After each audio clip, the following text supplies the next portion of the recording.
Hoy vamos a tratar de explicar el final de la crítica a la moral, que es un poco el desarrollo de cómo nuestra moral occidental procede de las dos religiones más importantes que hemos tenido en Occidente, que son el judaísmo y el cristianismo, y cómo de ahí surgen los valores de la cultura actual. En el fondo, vamos a desarrollar lo que en este pequeño parrafito, ¿veis? Donde viene el judío, el cristianismo, la sociedad moderna. Bueno, pues ese pequeño parrafito es lo que vamos a tratar de explicar hoy un poco más profundamente, porque me parece importante para entender el desarrollo de toda la filosofía de Nietzsche y sobre todo la crítica que hace a los valores de la cultura occidental. Bien, en el anterior vídeo nos quedábamos con esta duplicidad de modos de ser. El modo de ser como señor, el modo de ser como esclavo. El modo de ser como señor, como veis, lo que le caracteriza es la voluntad de poder activa. La voluntad de poder activa, ¿qué es? Cuando uno se afirma a sí mismo y la energía sale de él, del derroche propio que supone el ser uno mismo. Por lo tanto, el señor griego estaba cargado de esa energía y estaba saturado de fuerza, de valor, de salud. Y era un creador del valor que él mismo tenía, porque él se daba a sí mismo el valor que él era. Sin embargo, fijaos, yéndonos a este lado, lo que no tenía valor era el esclavo. Y el esclavo, como no tenía valor, representaba todos los valores de lo negativo para el Señor. La enfermedad, la debilidad, la cobardía, lo que copia, no lo que crea, lo que se defiende, lo que calcula, lo que se adapta, la humildad frente al orgullo. Bueno, pues todos esos valores del esclavo los conjunta Nietzsche en el concepto de voluntad de poder también, pero cuidado, reactiva. ¿Qué diferencia hay entre la voluntad de poder activa y la voluntad de poder reactiva?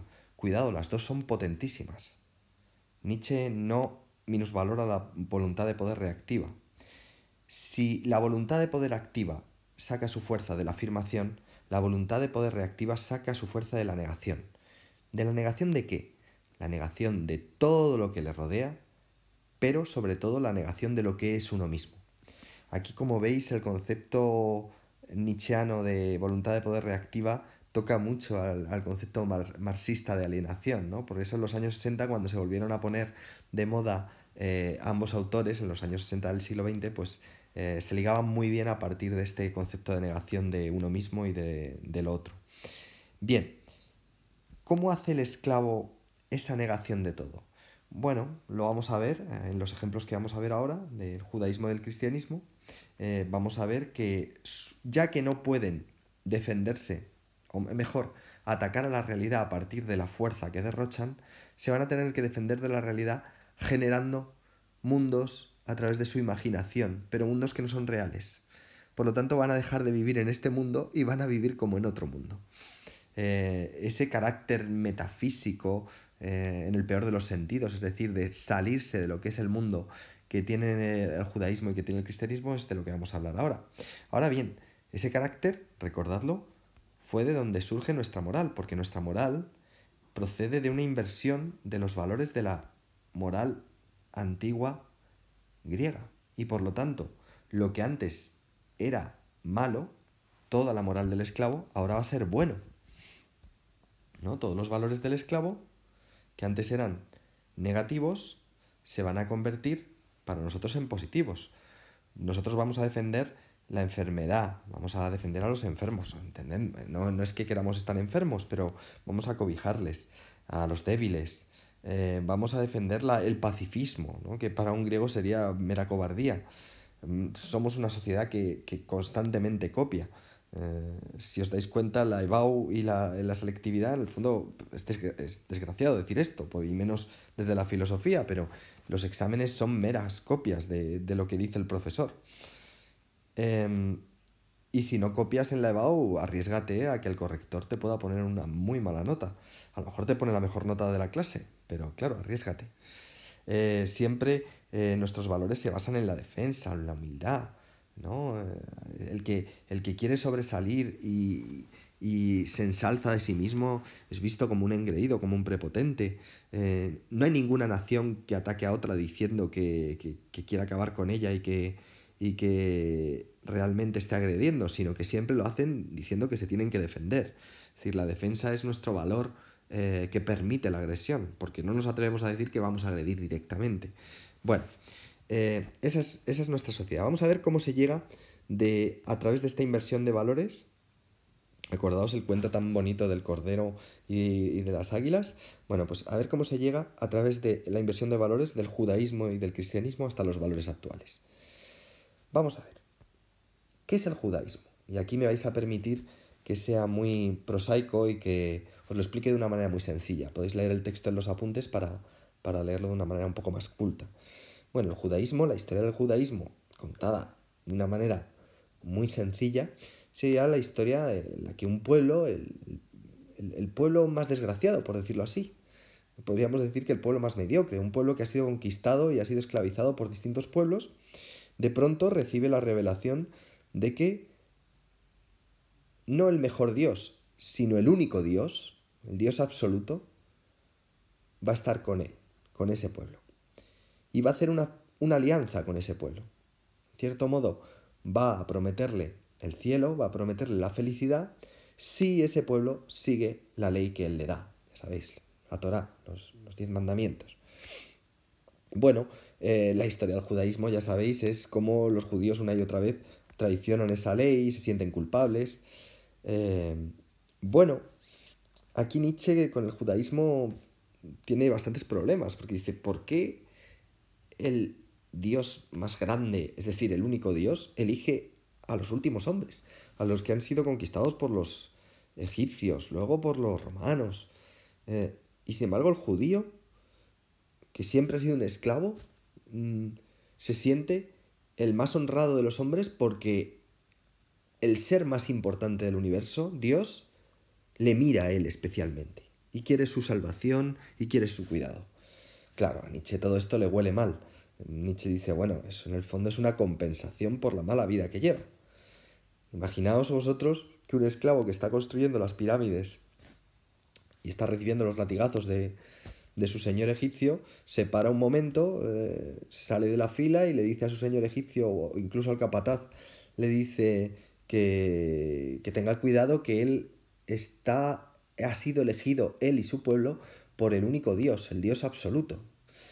Pues claro, lo que diría ese capataz o ese señor es, venga, lo que tú quieras, pero sigue poniendo ahí los grandes bloques para acabar de construir la pirámide.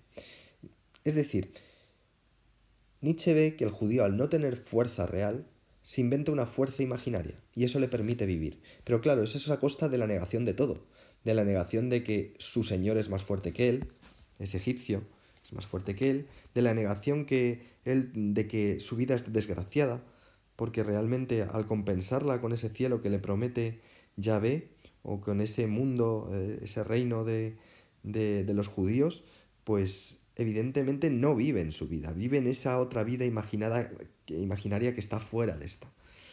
Bueno, esto sería el judaísmo. El judaísmo provoca, dice Nietzsche, un gran afán de venganza. Porque claro, siempre vemos lo bonito, ¿no? El judío que es pacífico, que no hace daño a nadie, eh, que, que está esperando esa vida futura mucho mejor, pero lo que Nietzsche destaca es, sí, pero el judío promete el cielo para sí mismo, pero el infierno para los demás. Y el infierno es una vida eterna de sufrimiento. Hay un afán de venganza ahí desmedido. El mismo afán de venganza de cuando tú no te vengas en el momento dado, y guardas eso dentro de ti, va generando una agresividad que está contenida pero que va creciendo cada vez más. Ese es el afán de venganza que lleva al judío dentro, según Nietzsche. Claro, diréis, bueno, este es un claro antisemita. Sí, podríamos decir que es un antisemita si no dijera lo que va a decir ahora. Porque claro, aunque el judío sea un esclavo y su religión sea una religión de esclavos, no es tan sumamente enfermiza y tan mala como el cristianismo. El cristianismo es mucho peor. Vamos a ver la crítica que hace al cristianismo. Primero, lo que podríamos entender es por qué el cristianismo tiene como signo suyo la cruz. La cruz, si lo pensáis, es un signo de muerte. Es como si nosotros tuviéramos de signo de una religión una silla eléctrica. ¿Por qué? Porque es el crucificado y la cruz lo que señaliza el simbolismo más profundo del cristiano. No es un signo de vida, es un signo de muerte. Y además es el lugar donde crucificaron al que vino enviado por Dios, bueno, la encarnación del propio Dios, ya sabéis. El propio Dios se encarnó en hombre y vino a decirnos que nos perdonaba todos los pecados, que teníamos otra oportunidad y que Dios era amor, y lo que hicimos nosotros fue crucificarle. Y ese signo es el que queda para la posteridad como símbolo de que uno es cristiano, llevar a Cristo crucificado, es decir, crucificado a Dios. Fijaos que la frase más famosa de Nietzsche es que Dios ha muerto, pero los cristianos constantemente recuerdan que no le mataron porque resucitó, pero ahí lo intentaron con todas sus fuerzas. Entonces, fijaos, para Nietzsche el cristianismo es una religión de muerte que saca lo peor del hombre, es decir, el instinto de culpabilidad que llevamos dentro, el cristianismo lo saca en su máxima esencia. Nos sentimos culpables porque no es que hayamos matado a alguien indistinto, ni siquiera a nuestro padre. Hemos matado al padre de todos los padres, a Dios. Hemos intentado hacerlo. Y tenemos que recordarlo constantemente, por eso llevamos esa cruz. Y seremos siempre mucho más pequeños que Él, porque por muy amorosos que seamos, no podemos llegar a dar todo lo que Él dio por nosotros, ¿no? Y tal y como Él se encarnó. Eso nos crea constantes sentimientos de culpabilidad, negativos, que es lo que llama Nietzsche resentimiento. Es decir, si el judío odia a los demás para poder aceptarse a sí mismo, el cristiano también se odia a sí mismo. No solo odia a los demás, sino que también se odia a sí mismo. Y tampoco se acepta. Se ve tan por debajo de Dios que todo el rato se mortifica. Eso sería el cristianismo para Nietzsche. Bueno, pues a partir de esas dos raíces surgen los valores actuales. Vamos a ver un poco de qué tratan esos valores actuales. Mirad, en esta tabla que he hecho aquí, que no vienen los apuntes y que os recomiendo que la entendáis bien porque nos da bastantes ideas de qué diría Nietzsche en la actualidad. Mirad, vamos a ver en las filas tenemos los tres valores de la Revolución Francesa, los tres valores nuestros modernos, la libertad, la igualdad, fraternidad, y en las columnas tenemos una primera columna en la que vamos a entender por qué ese valor surge del cristianismo. Una segunda columna es por qué lo hemos heredado nosotros como esclavos, porque para Nietzsche nosotros somos una sociedad de esclavos. Han vencido ya los esclavos y gobiernan los esclavos. De hecho, ¿sabéis cómo llama él al que gobierna los esclavos? El sacerdote. El sacerdote es el más astuto de todos los esclavos. Es el que huele las reactividades, la voluntad de poder reactiva al máximo, la huele y se pone delante de la manifestación para que parezca que todos le siguen. Pero en el fondo él no crea nada, él solo sigue a la masa aunque parezca que se pone por delante. Bueno, ese sería el sacerdote. Pues en esa sociedad de esclavos en las que estamos guiados por sacerdotes, utilizando la metáfora de Nietzsche, pues tendríamos que ver en esa columna por qué ese valor es útil para el esclavo y le hace salir de la realidad y es una maniobra compensatoria que hace que se sienta mejor. Y por último, para que no se quede todo en negativo, ¿qué propuesta en positivo daría Nietzsche? Vamos a empezar. La libertad, como va a tener un origen cristiano, si viene de la Revolución Francesa, etcétera, que parece que es una revolución en contra de la religión. No, muy al contrario, es tanto la Revolución Americana como la francesa son una laicización, es decir, es volver laico valores que son puramente cristianos. La libertad en el cristianismo es tal vez el núcleo de todo el cristianismo. Si recordad cuando dimos a San Agustín, que decíamos que todo hombre era libre porque tenía que tomar una decisión muy importante en su vida, si volver a Dios o no volver a Dios. Y nada le determinaba en esa decisión. Aunque Dios le daba pautas para que le siguiera y le daba indicaciones y señales, que era lo de la providencia divina, sin embargo, nadie le estaba determinando, o sea que la decisión era nuestra. Bueno, pues ese concepto de libertad como elegir entre varias opciones, y ese en el fondo proviene de la libertad entendida como elegir si volver con Dios o quedarse lejos de Dios, ¿no? Ese infierno elegido por nosotros y por nuestra propia voluntad del que hablan los cristianos. Bueno, si viene de ahí, nuestro concepto de elegir entre varias posibilidades, elegir a nuestros gobernantes, elegir lo que quiero hacer, es una laicización de ese concepto de elegir a Dios, ¿por qué la libertad es útil para el esclavo? Bueno, porque niega su esclavitud. Es decir, nosotros somos como aquel esclavo que el amo le dice, veme a por un vaso de agua.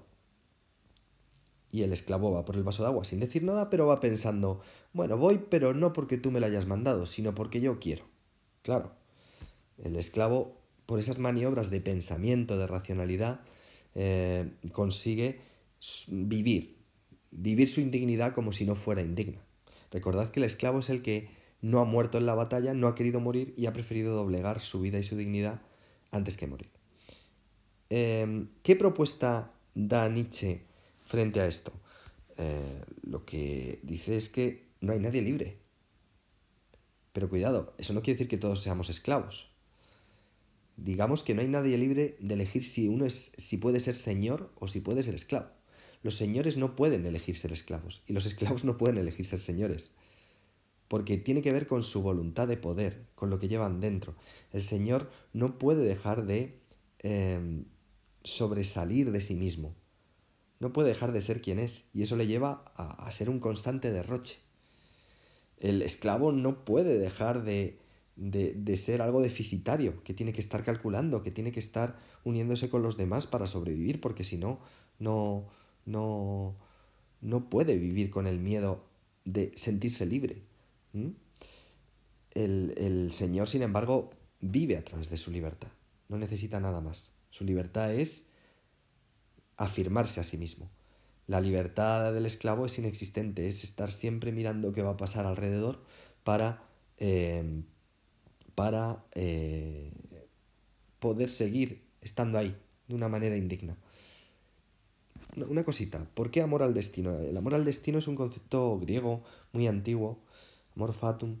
¿Qué significa? Significa que el Señor acepta su destino y no solo lo acepta, no lo acepta con mala gana, sino que lo acepta, lo integra dentro de sí y lo ama.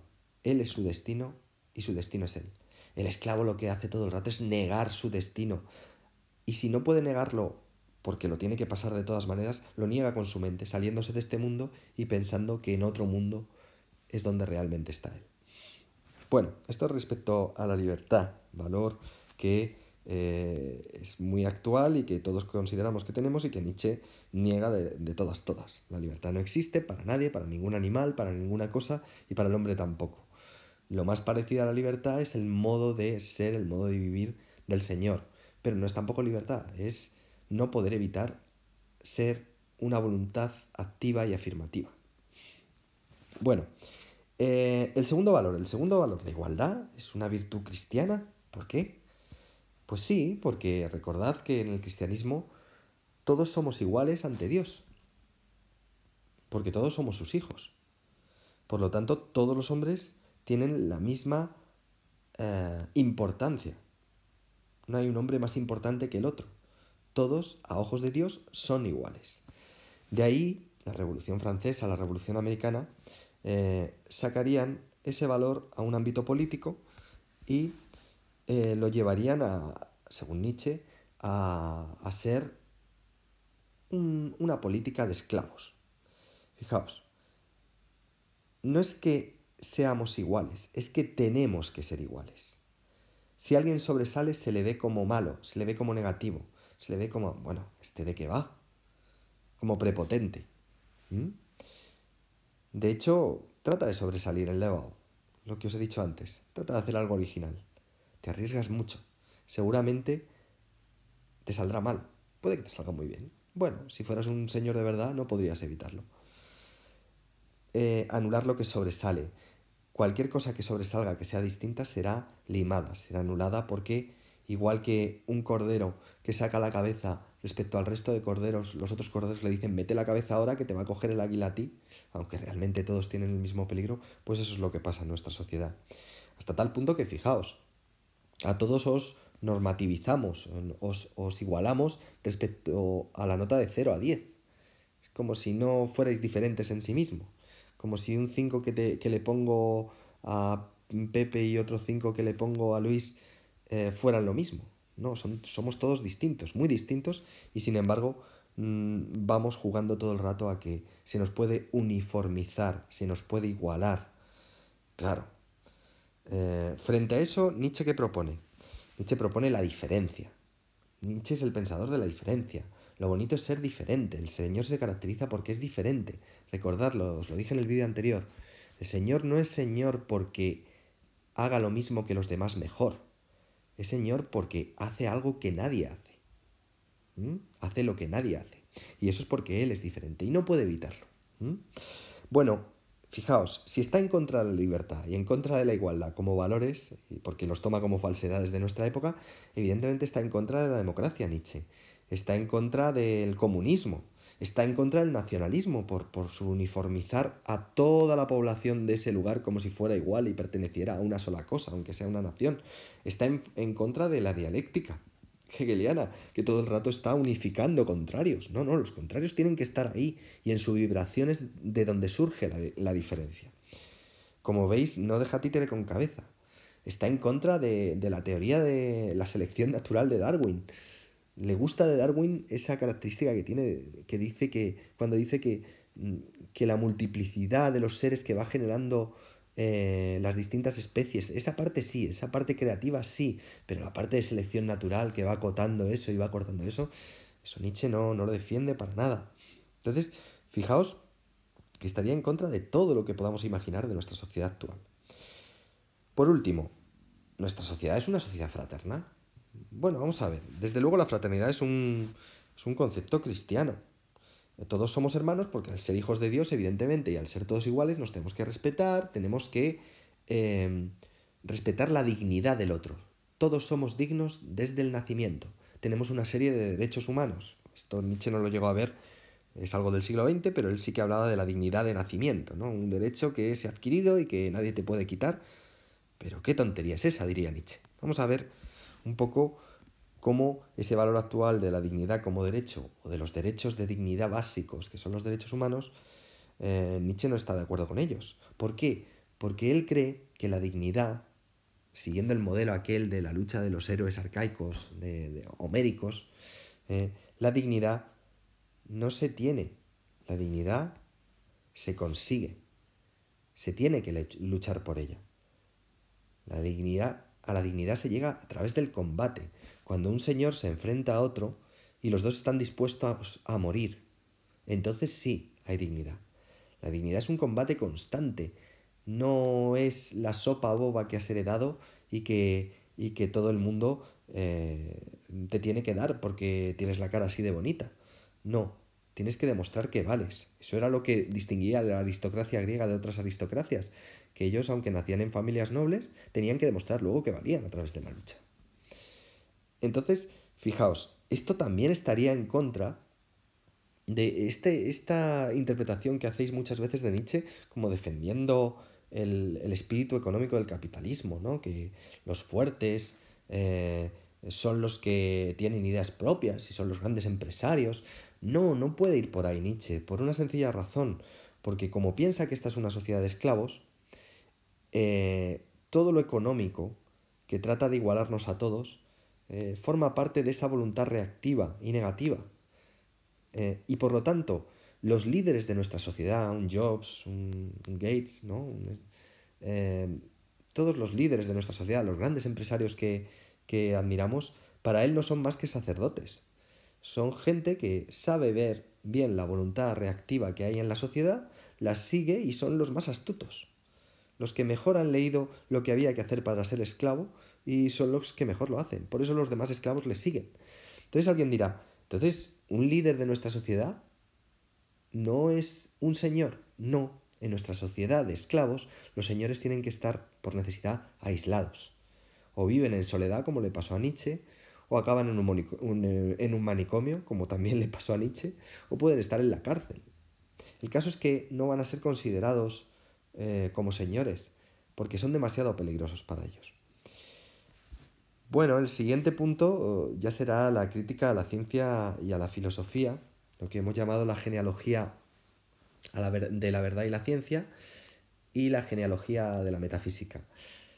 Os invito a que veáis el siguiente vídeo, espero que este os haya gustado. Ya digo, me parecía importante pararme en este análisis genealógico que haría Nietzsche de los valores actuales para que veáis el peligro que siempre tiene Nietzsche, ¿no? Y tranquilos, no hay ninguna tendencia actual que Nietzsche defendiera. Los que seáis muy capitalistas ya veis que no, los que seáis muy comunistas ya veis que tampoco, los que seáis muy nacionalistas ya veis que tampoco, los que seáis muy demócratas ya veis que tampoco. No deja títere con cabeza.